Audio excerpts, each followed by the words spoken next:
5 Live Formula One. Well, days don't often come as dramatic as this one. Max Verstappen taking a sensational pole in the searing Texan heat, and we'll discuss that shortly. But there is only one place to start, that first lap crash that saw both Oscar Piastri and Lando Norris out of the sprint race and facing their own repercussions. And of course, the threat of Max Verstappen. Harry Benjamin and Fast and Curious podcast host Christian Hugill join me, Jenny Gow. And Harry, in the home of the barbecue, it's all got a bit spicy and a bit tasty. Perfect timing, really, isn't it? Last quarter of the season to kick off like this. I mean, sprint races can sometimes leave you wanting a little bit more, but this really gave you everything from lap one, where if you didn't happen to catch it, I suppose we probably should explain what happened, because neither McLaren picked up points. They both crashed into each other. There was an injured Hülkenberg, an injured Fernando Alonso, and it all happened into turn one. Oscar Piastri had a good start, actually, alongside teammate Lando Norris at one point. Lando Norris got ahead coming through turn one, and then I think in a sort of attempt to not let Norris get away too quickly, Piastri, who was on the outside, then tried to sort of cut back underneath Lando Norris, not seeing perhaps that there was a Sauber of Nico Hülkenberg to his inside, and to the inside of Nico Hülkenberg was Fernando Alonso's Aston Martin, and that all ended up in tears, with Hülkenberg tagging Piastri, who then went into Norris. Both cars with terminal damage. Alonso had to retire as well, and Verstappen was left to romp away and gain 8 points on the both of them. Christian, what was your reading of the incident? Because everyone has a slightly different take of what happened, who was to blame. Yeah, I always tend to err slightly on the side of the driver in this. You have to remember how quick stuff happens when you're driving a Formula One car. Also, I was about to say ran, that's probably somewhat generous. I jogged up that hill on Thursday night. Oh, it's horrendous, isn't it? The visibility is so small. So if you are Oscar Piastri and you're doing a cutback like that on turn one, you're probably asking for trouble. You're certainly increasing your chances of collecting another car. But as I just said, I'm sort of sympathetic. It's all happening so fast. It's a unique turn one. And I think it was an unfortunate racing incident that, despite what I said about Oscar, I'm personally sort of reluctant to sort of go in on one driver and say it's your fault or your fault. I think it's first lap racing. So why is everyone going on Nico Hülkenberg then? Everyone was so quick to go, Zach Brown in particular. Everyone's pointing the finger at Hülkenberg. And I just think that's so... where was Hülkenberg supposed to go? Your point, I think, summarises mine perfectly, Harry. That my initial reading of the incident was, Nico's gone in hot there. Yeah, he did go in a little bit hot. But then he was also, you could say, he was moving out the way of Fernando Alonso. Oscar did an optimistic sweep, but you could also say he was trying to get out the way. That sort of, to me, defines racing incidents. It was all a bit unfortunate. You could be harsh on one driver or another. I think it was racing. I agree. It's a racing incident, hands down. Particularly, there should be no penalty applied when we're talking race direction to looking at it. But of course, in the wider context of McLaren wanting fair racing, that's why suddenly it gets more scrutiny. Yeah. But if you take a step back, realistically, the only driver in that scenario that had an option of bailing out and who had more room to manoeuvre was Oscar Piastri. Yeah, agreed. And I think Piastri's been a bit scrappy the last couple of rounds. He's been off the podium a couple of times, and having been squeaky clean throughout the majority of the year, the only thing I can remember was spinning off in Australia. Yeah. And that's harsh. It literally just started raining. So that's the only thing. In the last couple of races, he's been a bit scrappy. He hasn't quite had the pace. McLaren, in general, haven't quite had the pace that they once did. I don't know. Is this a little bit of... I'm going for my first ever World Championship here, playing its part. Max Verstappen with the psychological advantage of being the hunter now. I don't know. It sets us up really nicely. It is interesting because you're right, it has been scrappy. So Oscar's made so few mistakes. He's looked bulletproof, and the mistakes have come, most notably, of course, Baku, where it was just so un-Oscar-like with putting it in the wall. But it's also the sheer pace. Maybe since Zandvoort, certainly since Italy, Lando Norris has been the quicker of the two McLaren drivers over sheer pace across a whole weekend. There's not been all that many times across the season, certainly from China, where you can say that's been the case. So it is twofold, Harry. It is scrappiness, mistakes. We heard him on the radio in Singapore. I put it at the time sounding a bit grumpy almost, like it had got to him. He's usually Mr. Cool. There's been the scrappiness, there's been a bit of the tiniest chink in the maybe Mr. Cool armoury, and there's been the pace. So I think the lack of pace, I think you have to give credit to the way Lando Norris has come back into this championship fight in a way that mid-season maybe very few people thought was going to be possible. Obviously, McLaren having wrapped up the Constructors' Championship last time out in Singapore, we came into this weekend thinking, are the gloves off? And we kind of said about, is Max Verstappen a threat? And you didn't really put him right up there. But now, having been able to win the sprint race and then seeing the McLarens out, surely he is a genuine threat now. Yeah, I think he is. Look, it's still a sizable gap, okay, to Oscar Piastri and Lando Norris, but all it takes is for another incident like this, and maybe we won't see it for Sunday's Grand Prix because of what we've seen in the sprint. They might be a bit careful, but that in itself can open up to all sorts of bother. But all it takes is for one car to maybe qualify slightly in that upper to middle pack, like Oscar Piastri, to suddenly find yourself alongside, Oliver Behrman's had a quick start, Carlos Sainz is on my outside, and suddenly you're in a sandwich with two drivers that have nothing to lose and are fighting for every single position they can get for that midfield battle, and you're the championship leader with the advantage, but you're down on luck in terms of grid position, and Verstappen's romping away in the lead. Absolutely, Max Verstappen is a contender for this championship fight. I think from the paddock jungle drums you hear, look, this has always been a quick Red Bull. We've seen that with some of the early race wins, but it's been a diva. It's been ever so tricky to handle. Just ask Liam Lawson and Yuki Tsunoda, and we've seen Max Verstappen fighting with it, sort of visibly fighting with it at times. Since Laurent Mekies has come in, this is an engineer taking over the team. There's maybe been some low-hanging fruit that's been able to be achieved in terms of making that car more drivable. Making it easier to drive. So we've seen that. So we've seen that Red Bull take a step forward. We've seen McLaren, I think, throw more resource into 2026, given the dominant position they've been in. And Max Verstappen, of course, has never lost any ability. He is pound for pound the best driver in Formula One. I think it's a perfect storm that's thrown him right back into this championship fight, albeit he needs perfection. McLaren have won the Constructors. That's job done for the teams, right? But they obviously want a driver to take the title as well. Ideally, they want a 1-2 for McLaren, right, at the end of the year. What if that doesn't happen and Verstappen does nick it? Is that then a failure for the year? It's not just a failure for the year. Let's be honest. Pound for pound, they probably had the best car since Miami last year. So if they then get to the end of 2025, let alone 2024, and haven't taken home a championship, it's a failure of the last 1 3/4 year, not just this year, really.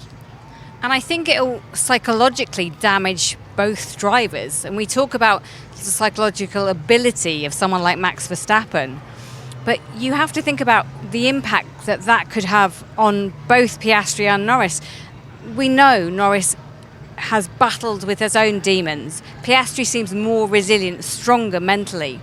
But at this point in time, they both seem, or could be, fragile.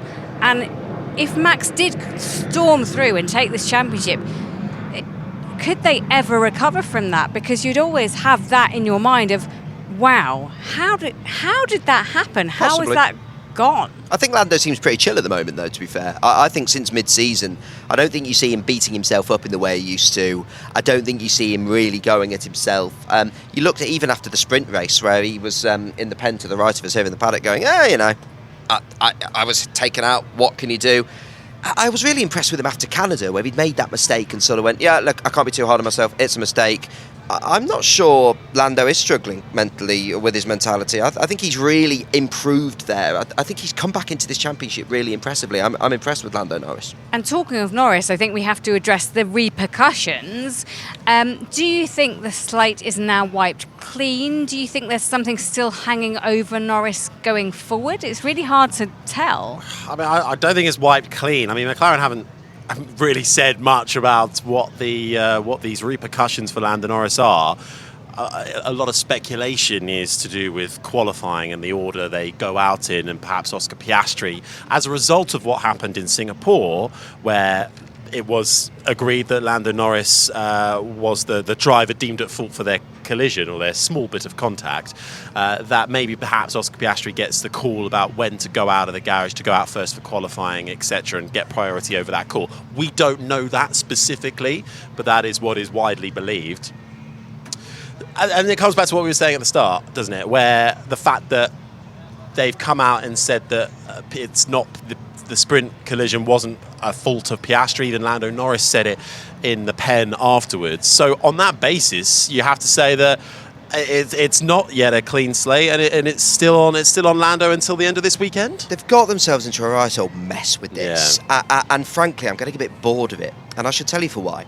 Because on the one hand, so I thought it was a racing incident on the last Grand Prix back in Singapore, but McLaren, in their own way of ruling a roost over the racing, even though the FIA didn't see anything wrong with it, they've gone, we actually thought Lando was in the wrong, so there's going to be these repercussions, fine, but I thought it was a racing incident. Here we are a couple of weeks later in Austin.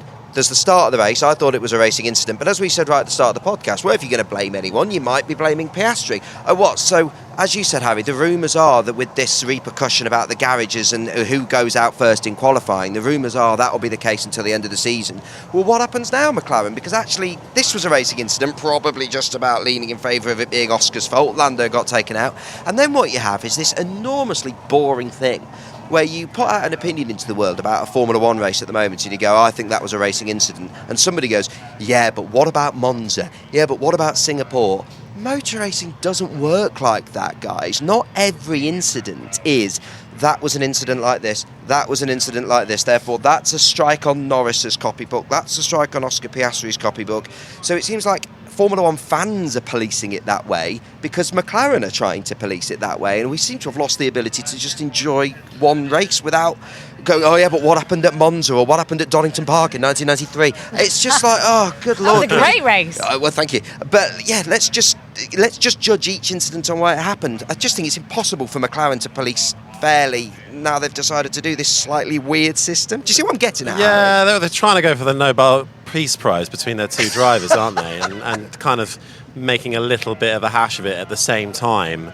I'm interested, is the rumour of these repercussions, is it to the end of the season? No, I'm not Andrew Benson. I'm not a proper Formula One journalist. But well, no. I mean, neither am I. Where's Andrew Benson when you need him?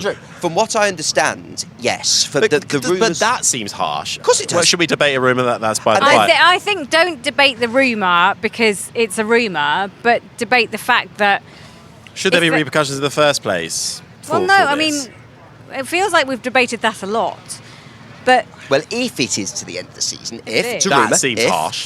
That seems harsh. And then what happens if Oscar goes and wipes Lando out? Do the repercussions stay till the end of the season, or is the repercussion reversed? Massive game of hot potato. Yeah, it's like, you have it. No, you have it back. It would have been easy. The easier get out for them would have been to sort of go, well, we'll review what happened in the sprint, and we have deemed it was Piastri at fault for that, and now it's back to neutral ground. Everybody's even now. Let's carry on as we were. Wait until a race on Sunday and someone has a slow pit stop and all the gloves are off again. I mean, the weighing scales of justice at McLaren are actually so out of whack. It doesn't work for F1 and it doesn't work for the sport. Well, what I don't understand is we turned up in Austin on Thursday. The world had largely moved on from that. If McLaren had turned out and gone, yeah, the FIA found no fault, we've moved on from it as a team, nobody's still talking about this. Who was talking about McLaren winning the Constructors' Championship here on Thursday? Nobody. We're all talking about the word repercussions. I've never heard that word being used in Formula One so much for ever. Repercussions. I don't understand why McLaren have done this to themselves. That Oscar and Lando have both gone in the pen, gone, well, yes, I was in a bit of trouble, and yes, Oscar went, yeah, Lando was in a bit of trouble. You should have just moved on, guys. You've dug yourselves a hole here. I agree with you. It's a bit of a mess, and I don't quite. It doesn't sit quite well with me, this whole idea of what they're trying to do. But if you look at it from their side, I think this all comes from the kind of the new ethos that McLaren have been instilling over the last couple of years, with Andrea Stella as the team principal and Zach Brown as well as the CEO. And they want to get to a point where they can have both of their drivers fighting for the World Championship, which looks great for McLaren because they've delivered another top-tier car, but they don't want it to get to a point where, like we've seen time and time again in Formula 1 history, where perhaps one of the drivers has to leave the team because it gets so toxic and they fall out with the team and they know they can't win a championship while they're there, so they need to move somewhere else in order to do it. McLaren don't want to lose these two drivers. That's ultimately what this ruling of fairness is coming down to. And I get it. Look at the difficulty Red Bull have filling the second seat. To a certain extent, Mercedes with Kimi Antonelli, they've had to throw in a rookie maybe sooner than they'd have liked to, or sign someone else. So yeah, I get it. Of course I do. But is that the way Formula 1 works? No, it isn't. Because also what could happen is they could decide we need to play fair as much as possible. But still, one of them's going to get beaten, McLaren, and there's nothing you can do about that. Look at what happened when Daniel Ricciardo came in and beat Sebastian Vettel. They didn't have a cataclysmic falling out, but Seb realised, look, I need to go and reset somewhere else to get my mojo back, and off he went to Ferrari. You could say a similar thing when there's numerous similar examples where drivers have gone, do you know what, I think I need to move on. And then Daniel Ricciardo left when Max Verstappen came along, right? Exactly, Harry. So actually McLaren could do this whole thing of trying to keep everybody fair, and all right, say Oscar Piastri wins the title, I'm purely picking that because he's championship leader, and all of a sudden, a couple of years' time, Max Verstappen goes to Mercedes and Red Bull have a seat. Lando might anyway think, oh, do you know what, I need to go elsewhere because I just need to reset here because I've been beaten by my teammate. So I think I understand what they're trying to do, but I think you're playing too much in the realms of if, buts and maybes and making a bit of a pig's ear of it in the process. Well, the sprint race ended with Verstappen taking 8 points, and it was Russell and Sainz, and then the other points payers, Hamilton, Leclerc, Albon, Tsunoda and Antonelli, which leaves Piastri on 336 points, Norris on 314 because they didn't move up at all, and Verstappen taking those 8 points, closing the gap down. 55 points at the end of sprint race separates him from Oscar Piastri, who leads the championship still. I feel like you should put the Jaws music under that. Have you been listening to our coverage? Damon Hill's been all over the Jaws. Did Damon Hill say that? Yeah, he's been all over the Jaws. The Jaws minds think alike. Comparison. Me and young Damon Hill, lovely. Qualifying wasn't the best qualifying ever, but some really interesting things happened along the way. Harry, remind us how it ended. Max Verstappen got pole, despite a bit of a cock-up from Red Bull and letting him out of the pit lane with not enough time to get a final lap over the board. But Max Verstappen, it kind of never looked in doubt, really. At one point, we were just saying it's Verstappen's pole, and we can't quite call it behind, though. Lando Norris finished second, Charles Leclerc third. Oscar Piastri down in sixth. And look, it's not like it's nip and tuck between McLaren and Red Bull either. Lando Norris finished 0.3 adrift of Max Verstappen. So this is looking very favourable once again to the Dutchman. It's a long season, isn't it? This season. Remember F1 75 at the start of the year? This season feels like it's this year? That was this year. This season feels like it's 75 years ago. Yeah, been going on for several decades. But there was a point in the season where we were saying Lando's problem is qualifying. Oscar had the better in qualifying, and actually their race pace was broadly similar, but Lando was giving himself so much to do. That was a real theme throughout the middle of the season. Several years have passed since then, and now here we are towards the end of the season. And it goes back to what I was saying earlier. Lando's come back into it because now we're in the position, again, as we discussed earlier, they're not the clear-cut quickest car anymore. Max, for me, still pound for pound the best driver in Formula 1. So you've got this really unique situation where they're trying to, in Oscar's case, cling on to the title battle. In Lando's case, trying to gain points on Oscar. Meanwhile, they're actually not fighting for wins, so it's sort of damage limitation from the McLarens, and Lando seems to just have the pace edge, which, go back 6 Grand Prix, you'd have got good odds on that if you're a betting man, which I'm not. You'd have got good odds on us saying that Lando's the pound for pound quicker pace man. Well, let's hear from our pole sitter. It is Max Verstappen. Today, of course, was a very hot day. Tomorrow probably a little bit less, but at the same time the wind will change a lot as well, the direction. So it's a bit difficult to know exactly what the car will do. But I do hope with what we changed on the car it will be a little bit better for the race as well. It looks like a good weekend so far. How do you build that momentum into tomorrow?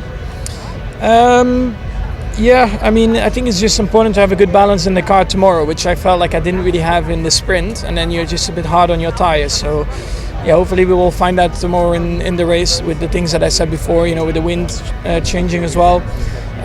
But yeah, a bit difficult to say, but for sure happy with what we did today. What do you learn from today going into tomorrow? Well, it's just setup changes that we made, and then we'll learn tomorrow during the race if they're good or not. So Verstappen obviously impressive today, but Harry, he doesn't believe that they've got the pace tomorrow, and it might not be as easy tomorrow. No, it might not be as easy tomorrow. It's longer than the sprint race, 56 laps around the circuit of the Americas. Famously. So he's got a bit more a road to run. Pole says it's not finished on the podium at the last 3 US Grand Prix. Ooh, It's that's actually a more good stat. beneficial to be starting second, even if you're on the dirtier side, because of that long rise up to turn one, the left-hander, and you can get a good start, then even better for you. But I don't quite believe Max Verstappen when he says that, because I think that car notoriously hasn't always been good over bumps and curbs. I feel like they've sorted that out, and this track is been quite bumpy so far this weekend. The wind as well has played a huge factor. And Verstappen, well, he had a bit of a threat in the sprint, didn't he, from George Russell, who tried to send it down the inside at That turn was 12. fun. That was fun while it Yeah. lasted. And then it was the only threat. But Verstappen still was able to drive every inch of that track, I thought, with pretty much perfection, apart from when he ran off the track with George. But that was sort of a bit of a hark back to last year as well, with all the driver guidelines rearing their head again. So he knows how to play the system as well. Let's remember that. But I do think Verstappen is the hot favourite tomorrow for the Grand Prix win. When you were saying that Max said he doesn't have the pace to win, there's that a clip from Anchorman where he just goes, "I don't believe you." I don't know if you know that particular clip. Is that, I do. No, I don't believe you, Max. I think, okay, let's look at who else might win the race. So we've got Hamilton fifth. I don't think Ferrari have got the pace. Let's say Oscar's too far back. George Russell, I don't think Mercedes have got the pace. Charles Leclerc in third. So to me, it feels like a fight between Verstappen and Norris, unless something crazy happens into turn one. And actually, it wasn't close. Max was pole by a good chunk, and they messed up the final bit. So, no, I'm not sure I believe you, Max. I think you do have the pace to win this race. And, all right, Lando might get you into turn one with a bit of a toe up the hill, fine. But I think if Max Verstappen just sort of takes a point of, well, okay, you can go past, it looks to me like they've got the pace in the car to get him in a lap or two's time. I don't see where Max is coming from there. I think they have got the pace. Well, the man alongside Verstappen on the starting grid will be Lando Norris. I spoke to him after qualifying. We were struggling with the car. I think that was just pretty evident from the outside. Q1 we were pretty slow, not a mile away from getting knocked out, and Q2 and Q3 we were just fighting the car a lot. It was just difficult. I don't know why. It's quite a bit more tricky than it was yesterday. Obviously some conditions changed, the wind changed a little bit, things like that. But yeah, it was tough. And I don't have a delta on my dash, so I felt my first two sectors were a bit meh on the final lap. I mean, you try and do the same as the lap before because it was good, but you have just different problems every single lap, which is part of our issue. And yeah, so I didn't know if I was up, down, what. So I knew I had to just hit and hope for the last couple of corners and try to put it together. And I made I think some good improvements to my previous laps. So I'm happy to be P2 because it quite easily could have been a lot worse today. It felt worse, so I'll definitely take it for that reason. What do you learn from today most of all? Don't get hit. Qualify better, but I think today it was clear that the Red Bull was we just didn't have the pace today. Like a couple places lately, beginning of the season we were unstoppable and the car was amazing, and no matter how hard you tried, it was at times difficult to be worse than first or second. Others have caught up a bit, and certainly the Red Bull is just been a bit of a step ahead the whole weekend, and certainly today. Every single lap, I think, between what Max did and I did, I was between 3.5 seconds off, which is a freaking lot of time. So it's not the most reassuring thing for tomorrow, but I think nevertheless it's another day, so we'll be hopeful. I mean, Max is closing that gap in the championship.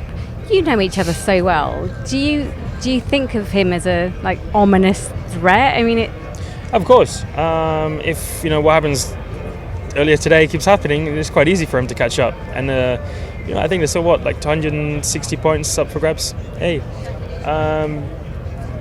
Lewis could have an 8th World Championship by the end of the year. So anything can happen. But Max is doing a good job. Red Bull are doing a good job, and doesn't change anything apart from we have some more people to race against, and we just have to keep focusing on ourselves, keep our head down, no matter how many questions we get asked. So that's Lando Norris. Let's hear from his teammates. Starting in P6, this is Oscar Piastri. Tricky session. Didn't really feel terribly comfortable out there, and I think the lap times show. So tricky session, but it's still a long race tomorrow, and a lot can happen. So we'll try and make up some ground there.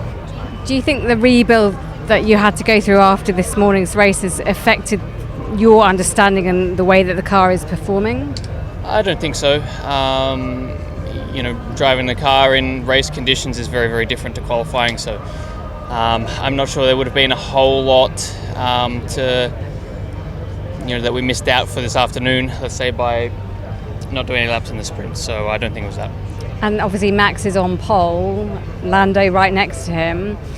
Do you feel that threat, that, not fear, I don't want to say that, but the championship is still at stake and you're out the front? I mean, it is obviously still at stake. The gap's not that big, but again, there's a lot that can happen tomorrow. It's a long race, so we'll see how we go. So we spoke about Verstappen and the threat, and let me just outline this. We've done a lot of maths, so hopefully this is correct. But if it finishes the way it starts tomorrow, with Verstappen winning, Norris in second and Piastri in sixth place, then the points would be like this: 344 for Piastri, 332 for Norris, and 306 for Verstappen. That is a gap of 38 points between leader and Verstappen. And bear in mind, go back to Zandvoort, the gap was 104 points between Max Verstappen and Oscar Piastri. He's clawed back so much. Good maths, Jenny Vorderman. That's Thank really you. interesting. So I've just scribbled down those numbers, and the thing that jumps out to me is Lando chewing away at it. I think actually everybody in this paddock tonight has been talking about, is Max in it, is Max in it? Actually, and there was me earlier saying, well, neither McLaren are winning. On that front, with it being 344 to 332 if it stays like this, maybe Lando doesn't need to be winning, and that'll be in his mind actually. So yeah, it's really, really interesting. I think if you're Lando Norris, you're going to go into turn one tomorrow, bear in mind what happened today, and going, I'm going to keep this nose of mine as clean as I possibly can. I will drive around the outside of the grandstand if I need to avoid being taken out, because that just shows it. Remember, Fernando Alonso, was it 2010, 11, one of the two? Sorry, I'm quite tired, but he sort of impossibly stayed in the championship fight by just getting 2010. seconds. 2010, yeah. I do think we sometimes underplay that, and there's still 6 races left, so yeah, I think if you're Lando Norris, and that is the case, and even if Max has won, you're leaving COTA going, lovely work. That's a real jump forward. So yeah, it's interesting. Maybe Lando doesn't need to win, but he might well do so. It's a great title fight. It really is. I'm still quite sad Lando had that engine failure, because imagine that, it would be amazing. But yeah, it's fascinating. Well, that's part of Formula One, isn't it? Engine failures, Isn't slow it pit just? stops, all of this kind of stuff. Being on the wrong strategy, that all plays its part. Go and tell McLaren that. I will. You can't win the race in the first corner, but you can certainly lose it. And I think Lando Norris will think like that tomorrow. And Max Verstappen knows he races like he's got nothing to lose at the best of times anyway. So if you are Lando Norris, you know exactly what you're dealing with there. We spoke so many times about how Lando Norris goes racing with Max Verstappen.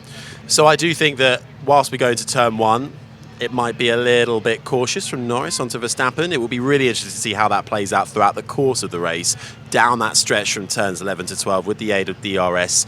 If Lando Norris feels confident enough, because he has got a little bit to lose, if he feels like he can go racing with Max Verstappen and not both run off the track. I was just having a conversation before doing this with friend of BBC Radio 5 Live, Jolyon Palmer. You'll all be aware of his work. I wouldn't call him a friend. Acquaintance and colleague of BBC I'd Radio call him a 5. defector. Shut fire. The controversial Jolyon Palmer, he made the point that if Max, everybody in this paddock is talking about, is Max in it? And Jolyon made the point, well, yeah, he is, but it needs perfection.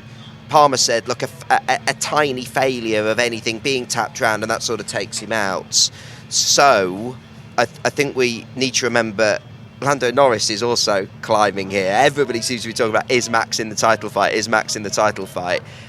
With Oscar starting 6th and Lando starting on the front row, let's all remember, as much as we're on board the Max hype train, this is a massive opportunity tomorrow for Lando Norris. And actually, until doing this podcast, I was on that hype train. I was sort of thinking, oh, Max. But actually, I think one thing I've learnt from this, which is, you want to learn things, don't you, is that maybe I was forgetting Lando a bit here, that actually this is the storyline tomorrow. Big opportunity for Lando Norris to take big chunk of points out of Oscar Piastri with him back in 6th, regardless of Max winning the Grand Prix. And would I possibly be able to divert your attention to Ferrari? Because they actually had a pretty good day. It hadn't been going that well so far this weekend, but actually, when it came to qualifying, they managed to place it in P3 for Charles Leclerc and P5 for Lewis Hamilton. Remember, Lewis Hamilton is still desperate to get on the podium. Charles would love a win. Could they do it round here? Because their race pace is better than their qualifying pace traditionally. I don't think Ferrari are in the hunt for the win. Oh, come on! I don't think they're in the hunt for the win. I think they've turned it around for this qualifying compared to sprint quali, absolutely. But they didn't half make a bit of a hash of it with Lewis Hamilton locking up into turn 1 on his first fly lap and Charles Leclerc spinning on the final corner of his Lovely first spin lap. Though, wasn't it? Lovely spin, great car control. No Yeah, denying lovely. the skill there. Fortunately, it doesn't get you a lap time. No, it doesn't, which is a shame. But they turned it around and got it for the second lap. So, okay, fair play. Let's just forget that first bit happened. So that is encouraging for them. I just think that Piastri will be able to pick off a Ferrari as well. I think Antonelli has looked strong at times in that Mercedes, and I think he will come through too. Charles Leclerc is one of the best drivers over a lap in Formula One, so that's why he can get right up there, in my opinion. I don't think the Ferraris have got what it takes for the outright win. We could see one sneak onto the podium if there's a bit of carnage. So, any other talking points, anything else you feel we need to discuss on this podcast? Behrman, career best quali, 8th. Top work from the Haas lad. Carlos Sainz having a good weekend again, really continuing his upward trend pace-wise in Williams, and maybe a little bit of a tricky time for Alex Albon at the moment. I am looking forward to the race tomorrow. As you said, 56 laps around the Circuit of the Americas. Make sure you join us. The race is off at 8 p.m. UK time, so join us. It should be a thriller. Today was dramatic. What will tomorrow bring? This has been an IMG production for BBC Radio 5 Live.